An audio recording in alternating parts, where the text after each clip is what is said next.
India का आजादी का सफर बहुत लंबा और मुश्किल था। सदियों तक भारत ने कई आक्रमणकारियों का सामना किया और हर बार अपनी पहचान को बचाए रखा। मुगल साम्राज्य के बाद ब्रिटिश राज आया। ब्रिटिशों ने भारत को अपने अधीन करने के लिए कई नीतियां अपनाई और धीरे धीरे पूरे देश पर अपना नियंत्रण स्थापित किया। ईस्ट इंडिया कंपनी ने धीरे धीरे इंडिया के बहुत बड़े हिस्से पर कब्जा कर लिया। व्यापार के बहाने आए अंग्रेजों ने भारत की संपत्ति और संसाधनों का दोहन शुरू कर दिया। ये शोषण और विरोध का दौर था। भारतीयों को उनके ही देश में गुलाम बना दिया गया और उनकी संस्कृति और परंपराओं को दबाने की कोशिश की गई। ब्रिटिश लोग अपनी ताकतवर फौज के दम पर राज करने लगे। उन्होंने भारतीयों पर अत्याचार किए और उनके अधिकारों को छीन लिया। लेकिन उनकी हुकूमत की वजह से भारतीयों में असंतोष बढ़ता गया। लोग अपने अधिकारों और स्वतंत्रता के लिए जागरूक होने लगे। शुरुआती विद्रोह ने अंदर ही अंदर पनप रहे गुस्से को दिखाया। 1857 का विद्रोह भारतीय स्वतंत्रता संग्राम का पहला बड़ा प्रयास था। बहादुरी के इन कामों ने देशभक्ति के बीज बोए। स्वतंत्रता सेनानियों ने अपने प्राणों की आहुति देकर देशवासियों में जागरूकता फैलाई। आजादी की चाहत एक जन आंदोलन में बदल गई, जिसकी वजह से हमें आजादी मिली। महात्मा गांधी, भगत सिंह, सुभाष चंद्र बोस जैसे नेताओं ने इस आंदोलन को दिशा दी और अंततः 1947 में भारत स्वतंत्र हुआ। 1857 का साल इंडिया की आजादी की लड़ाई में एक अहम मोड़ साबित हुआ। इस साल ने भारतीय इतिहास में एक नया अध्याय जोड़ा, जब देश भर में स्वतंत्रता की लहर दौड़ गई। विवादित एनफील्ड राइफल्स की वजह से शुरू हुआ सिपाही विद्रोह तेजी से फैल गया। इस विवाद ने भारतीय सैनिकों के बीच असंतोष को जन्म दिया, जो जल्द ही एक बड़े विद्रोह में बदल गया। हर वर्ग के लोग इस विद्रोह में शामिल हो गए। किसान, मजदूर, व्यापारी और आम जनता ने भी इस संघर्ष में अपनी भूमिका निभाई, जिससे यह एक जन आंदोलन बन गया। रानी लक्ष्मीबाई, तात्या टोपे और बहादुर शाह जैफर जैसे नेता उभर कर सामने आए।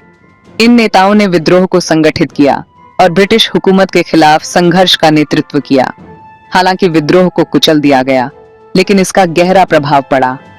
ब्रिटिश सरकार ने विद्रोह को दबाने के लिए कठोर कदम उठाए, लेकिन भारतीयों के दिलों में स्वतंत्रता की चिंगारी जलती रही। इसने ईस्ट इंडिया कंपनी के शासन का अंत कर दिया। कंपनी का शासन समाप्त होने के बाद भारत में ब्रिटिश क्राउन का प्रत्यक्ष शासन शुरू हुआ। सत्ता ब्रिटिश क्राउन के हाथों में चली गई। 1858 में महारानी विक्टोरिया ने भारत का शासन अपने हाथों में लिया और एक नई प्रशासनिक व्यवस्था लागू की। इसने राष्ट्रवाद की भावना को जगाया, जिससे स्वतंत्रता आंदोलन का मार्ग प्रशस्त हुआ। 1857 के विद्रोह ने भारतीयों को एकजुट किया और आने वाले दशकों में स्वतंत्रता संग्राम की नींव रखी। 1857 के विद्रोह के बाद एक नई राजनीतिक चेतना का उदय हुआ। शिक्षित भारतीय अब ज्यादा राजनैतिक प्रतिनिधित्व की मांग करने लगे थे। 1885 में बॉम्बे में इंडियन नेशनल कांग्रेस की स्थापना हुई। एलन ऑक्टेवियन ह्यूम सहित शिक्षित भारतीयों द्वारा स्थापित इसका उद्देश्य लोगों की शिकायतों को आवाज देना था। शुरुआत में कांग्रेस ने एक नरम रुख अपनाया। दादा भाई नौरोजी और गोपाल कृष्ण गोखले जैसे नेताओं ने बातचीत के जरिए समाधान की वकालत की। कांग्रेस ने राष्ट्रीय चेतना और एकता को बढ़ावा देने में महत्वपूर्ण भूमिका निभाई। 20वीं सदी की शुरुआत में महात्मा गांधी का उदय हुआ। गांधी जी के आने से आजादी का आंदोलन पूरी तरह बदल गया और इसमें अहिंसा को अपनाया गया। साउथ अफ्रीका से लौटने के बाद उन्होंने कांग्रेस को असहयोग के रास्ते पर आगे बढ़ाया। सच्चाई, अहिंसा और स्वावलंबन के उनके संदेश ने लाखों लोगों को प्रेरित किया। गांधी जी के नेतृत्व ने धार्मिक और सामाजिक मतभेदों से ऊपर उठकर भारतीयों को एकजुट किया। उनका सत्याग्रह दर्शन स्वतंत्रता संग्राम की नींव बना। गांधी जी के नेतृत्व में कांग्रेस ने अहिंसक आंदोलन शुरू किए। इन आंदोलनों ने ब्रिटिश शासन की परीक्षा ली और भारतीयों को एकजुट किया। 1919 में जलियांवाला बाग हत्याकांड एक निर्णायक मोड़ साबित हुआ। गांधी जी के असहयोग के आह्वान और नमक सत्याग्रह ने ब्रिटिश शासन को हिलाकर रख दिया। 1942 में भारत छोड़ो आंदोलन ने आजादी के लिए भारत के दृढ़ संकल्प को दिखाया। इन आंदोलनों ने भारत पर ब्रिटिश पकड़ को कमजोर कर दिया। दूसरे विश्व युद्ध से थके हुए अंग्रेजों पर आजादी देने का दबाव बढ़ता गया। जैसे ही दूसरा विश्व युद्ध समाप्त हुआ, दुनिया भर में एक नया युग शुरू हुआ। यूरोप के शहर युद्ध की तबाही से उबरने की कोशिश कर रहे थे और सैनिक अपने घर लौट रहे थे। अंग्रेज अब अपने साम्राज्य को नहीं संभाल सकते थे। ब्रिटिश साम्राज्य का सूरज अब अस्त हो रहा था और उनके उपनिवेशों में प्रशासनिक ढांचा बिखरने लगा था। मजदूर सरकार ने भारत को आजादी देने का फैसला किया। ब्रिटिश संसद में इस पर गहन चर्चा हुई और अंततः यह निर्णय लिया गया कि भारत को स्वतंत्रता दी जाएगी। देश का धार्मिक आधार पर बंटवारा करने का सवाल उठा। भारत में विभिन्न धार्मिक समुदायों के बीच तनाव बढ़ रहा था और ब्रिटिश भारतीय वार्ताओं में विभाजन का मुद्दा प्रमुखता से उभरने लगा। मुस्लिम लीग ने एक अलग मुस्लिम राष्ट्र पाकिस्तान की मांग की।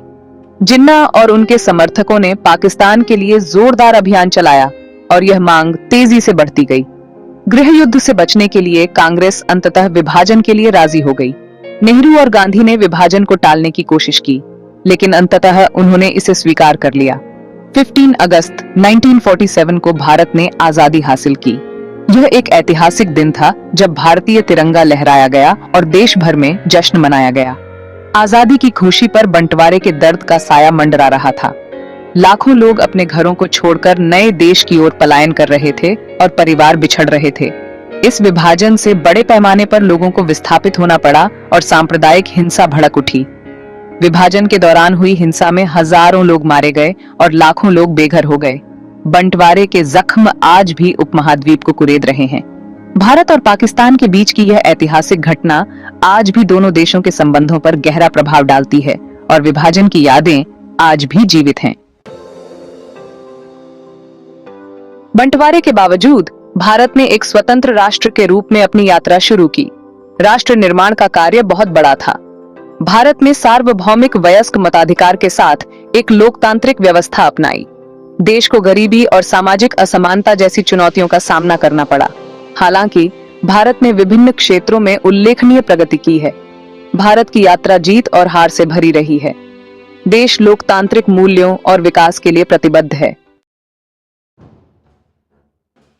भारत की आजादी अनगिनत बलिदानों का परिणाम थी।